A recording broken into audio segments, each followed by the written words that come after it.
So I'm kind of obsessed with the infinity aquarium, or aquarium that's designed to overflow continuously.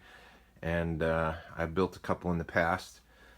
The problem with my past infinity aquariums has been that they depend on a check valve, which doesn't always work. So I decided to design an infinity aquarium that does not rely on a check valve.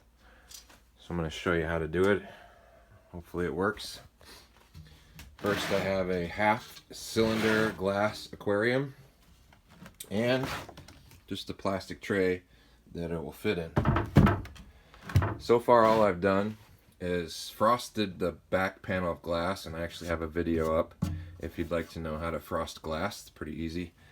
And then I've painted it just so you can't see all the wiring and pipes and things back behind here. Now, immediately you can see that it's going to overflow on all edges the way that it currently is.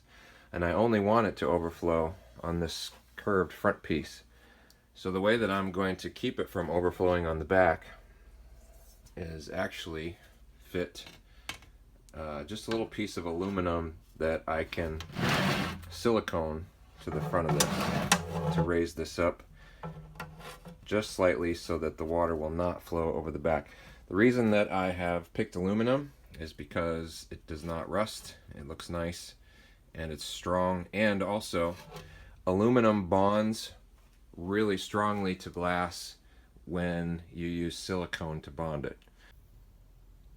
Okay, so as you can see, I have laid the piece of aluminum down and marked it to length there. And then we use a Dremel tool cutting wheel to cut that.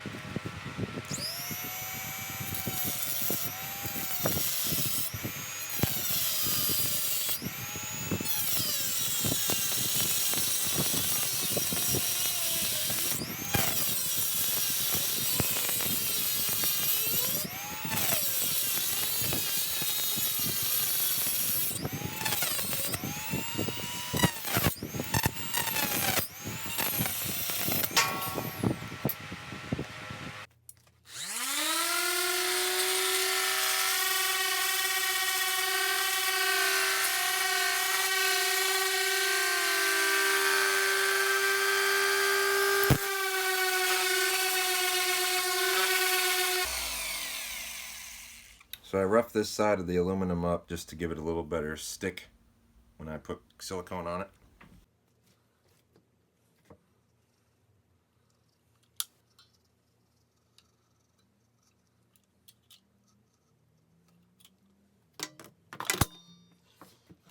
Okay, I stuck it on here with silicone.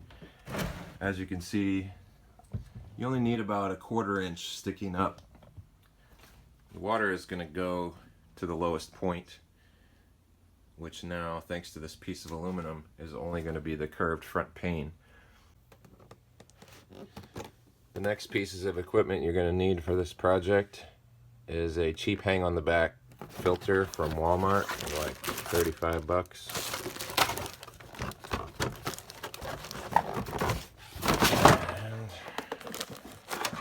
And that's what they look like. We're not going to actually use it the way that it's intended to be used. And then this is a up to 700 gallon per hour return pump. And I got the quiet one because it's going to be in my office. That's what it looks like. I already put a threaded PVC fitting in there. Okay, first let's get this ready. We're actually not going to use this as it's intended. This little motor comes off very easily. Take filter media out first. As you can see right in there, this will just pull out eventually. It's got that little seal on it. It's the only thing that's holding it in there. So if you pull on it hard enough, you get a hole like that. Now I have here a female 3/4 inch PVC fitting and a male end. And I'm actually going to use these to provide sort of a bulkhead right here. Line it up with the hole, and then you screw the male piece in there.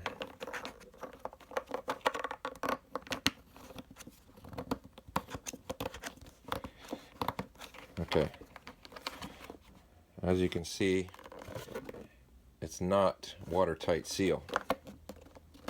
So what I'm going to do is fill in these gaps with something called marine grade epoxy, and that is going to not only keep that PVC fitting from sliding around, but it's also going to produce a watertight seal around it.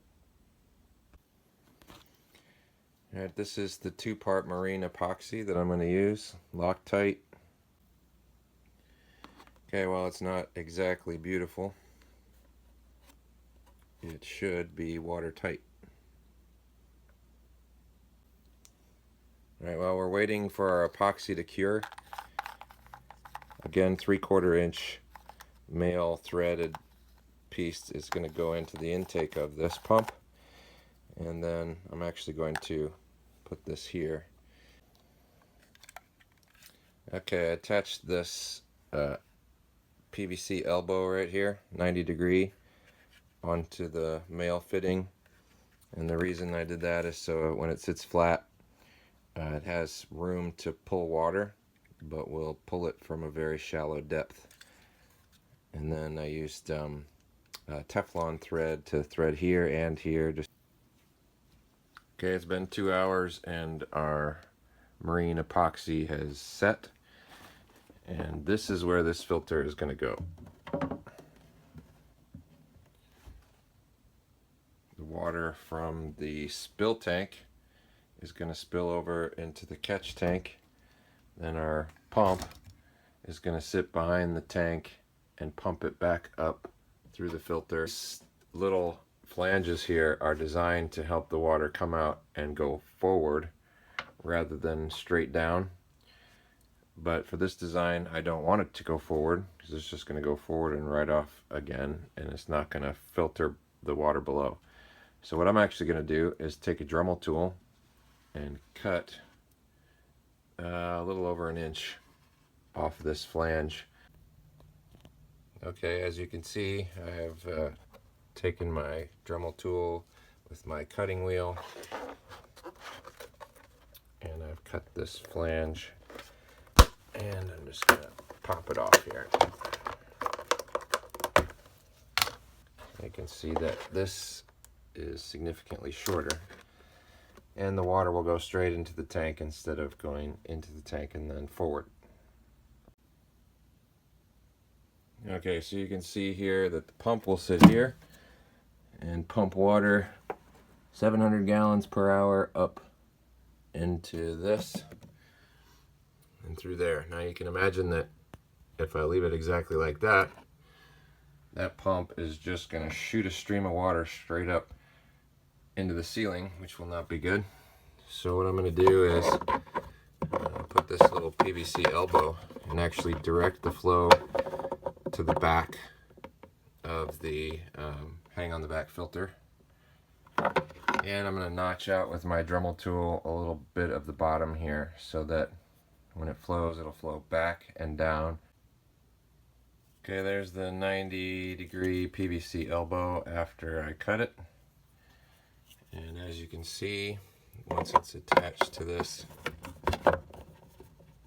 it should direct the flow nicely towards the back and down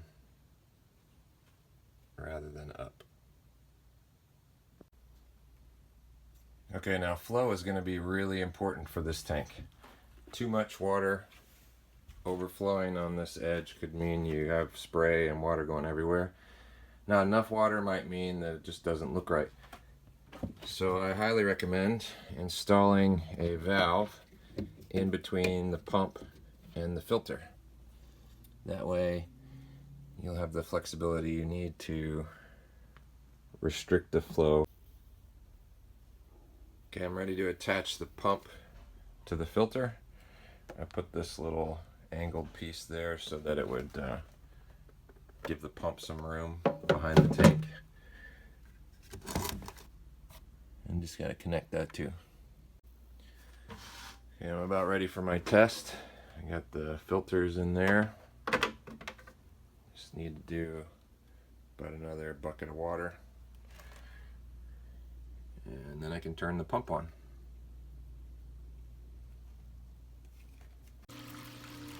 Okay, there it is.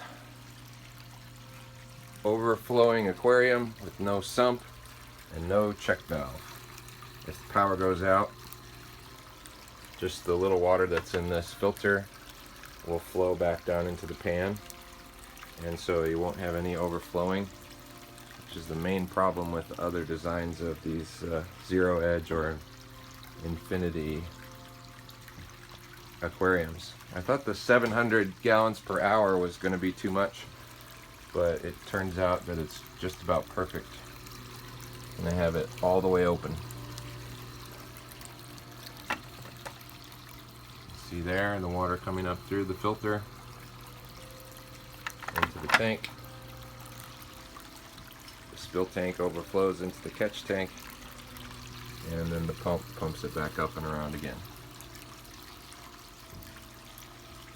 So then I'm trying to decide if I want to go freshwater or saltwater. I could make this into a refugium or even like a touch tank for starfish and stuff, and then put clownfish in there.